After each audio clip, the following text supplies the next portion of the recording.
Welcome back to my channel, and this is Mira. So, hello po.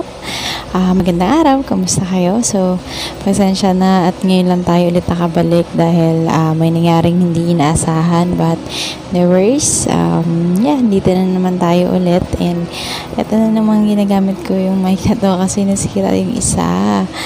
So, yes, actually just to share lang, kaka-out ko nga lang pala sa aking duty, kaya as you can see, iBag is life. So, ayan, antok-antok pa, but kailangan natin i-push ito, diba? So, yes, kung bago ka nga pala sa aking channel, thank you for dropping by, and please don't forget to click the subscribe button. Thank you so much for your time, and pag-uusapan natin ngayong araw na ito ay this is about kung ano yung work ko currently ngayon, kung ano yung trabaho ko, and paano ako napunta dito sa ganitong field ng trabaho. So yes, let's start now. So yes, just wanted to share with you pala na ang dami ko talagang trabahong napasukan, as in at a very young age kailangan ko nang mag-work kasi kailangan bilang panganay, so kailangan ko na tumulong sa mga parents, sa magulang ko. So yes, dami, magtatahi, naging cashier, sa mga karinderya, ganyan, sa Bidora ba yan. So ang pinagkaiba lang pala, at yun nga pala, trivia lang, same company lang ito, same company lang yung pinagtatrabahoan ko, at yung unang-una kong apply talaga sa call center. Ang pinagkaiba lang, magkaiba sila ng branch, so hindi ako pumasa doon. So yeah, hindi ko na ininda yun, labern lang. So nagtry ako ulit mag-apply pa sa ibang branch. So yun, okay naman din at nakapasa. So yan, ito na nga, nag-work na ako dito. And just to share with you guys na hindi ako nag-aaral ng 4 years high school. Ito Capites from DepEd nga, yun nga, Alternative Learning System. So that's why meron akong diploma or certificate na I'm a high school graduate. And yeah, just to share a brief information also na sa call center, hindi naman talaga kailangan fluent ka. Kaya yun nga lang, syempre pag interview kailangan talaga English speaking, and then you're not allowed to say anything na Tagalog word, even po or opo, basta bawal siya kasi minus points talaga siya. And then eto na nga. So syempre ako intimidated ako kasi syempre nakikita ko yung mga sila mga college graduate, gaganda ng mga ng mga school kung saan mga nanggaling. Syempre parang ako kakabahan ako, parang papansin ba ako, parang high school graduate lang ako, matatanggap ba ako, papansinin ba ako dito, mga ganong tipo ba. Sometimes pinanghihinaan ka ng loob, pero pa rin, laban pa rin.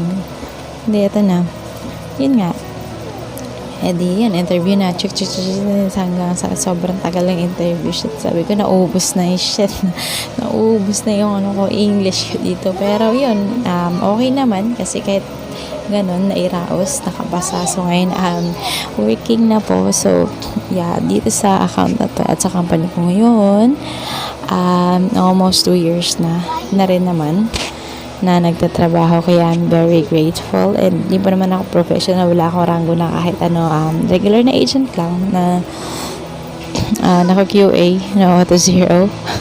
Tapos papagalitan din. So yun, siguro lesson lang na hindi porket hindi ka naman nakapag-aral, hindi ka naman nakapagtapos ng kolehiyo, wala nang magandang opportunities. But again, sa mga work na gusto mong pasukan, sa field na gusto mong puntahan, depende pa rin kasi kung tumatanggap sila ng high school graduate o kailangan nila ng high school or yun nga, college level. It may still depends. Sa case ko naman, kasi doon sa account na meron ako, nag-accept naman sila ng alternative learning system fast. or passer. So, kaya nakapag-work ako sa kanila. But, yes, it may still depend sa company if they are accepting high school graduate or college level. Basta, ang tip lang, just be confident talaga. Yun lang. Maging confident ka lang, present yourself well. Kailangan pag sumagot ka talagang, ganun. Yes, oo, ganun. Yung walang pag-aalinlangan, papakita mo na you are willing talaga at gusto mo yung na willing, kailangan talaga yung willingness, yung sincerity, ganun lang. And then, ayun, before we end this video also guys, please don't forget to like, share, comment, and subscribe to my YouTube channel. Then we'll be ending this. Ito yung ever since talaga, ito yung daily Bible verse ko na lagi kong pinanghahawakan noon at hanggang ngayon. This is Jeremiah 29:11, and it says, "For I know the plans I have for you, declares the Lord, and plans to prosper you and not to harm you, plans to give you hope and a future." So, kahit na noon, naging katulong ako, meron ng mga kumutsa sa akin na lalakad ako, tinatawag kong Jimmy katulog, nyaya, lahat na. Pero, yes, so dumating sa point na talagang napanghinaan ng loob na parang ito na lang ba talaga para sa akin. Pero thank you din sa mga taong sumuporta at gumbay at nagtiwala na meron pang mas best opportunity for me. Yan, so, mahal ko sa asawa ko na ngayon. Malaking part siya. Adrian's family, kay Ria, kay Ate Net, kay Ate Bot, kay Kuya Jun, kay Pupoy, kay Nanay Tess, kay Muni, kay Ate Mate. Shout out sa lahat sa inyo.